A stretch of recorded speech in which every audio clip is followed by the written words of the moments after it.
মানুষ মরণশীল, যেইখান থেকে আসছি ওইখানে চলে যেতে হবে।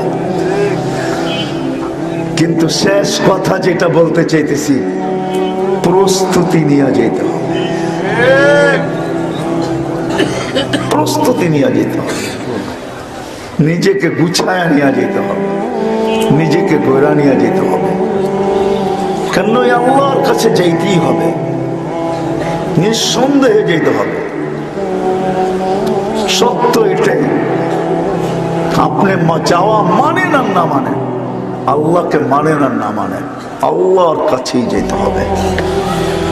এটাই রবের ঘোষণা, যুক্তি তর্ক এটাই বলে আল্লাহর কাছে যেতে হবে। সত্য এটাই, কিন্তু নিজেকে প্রস্তুত করে নিয়ে যেতে হবে, তৈরি করে নিয়ে যেতে হবে। প্রস্তুতি ছাড়া গেলে চলবে না। যে প্রস্তুতি নিয়ে যাবে ঝিনাইদার মানুষ, সত্য এটাই। এই জন্য যা দিছেন আমাদের ভিতরে, যা কিছু দিছেন, শরীর বলেন আর শরীরের সাথে সম্পর্কিত বলেন, শরীরের বাহিরে যা বলেন, সব প্রস্তুতির জন্য দিছেন। নাইলে আল্লাহ রসুল আমাদেরকে কোনোদিন শুনাইতেন না, নাস মাআদিন কামাদিন ইত্তাহাবি ওয়াল ফিদ্দা, ও মানুষ তুমি রত্নে ভরা।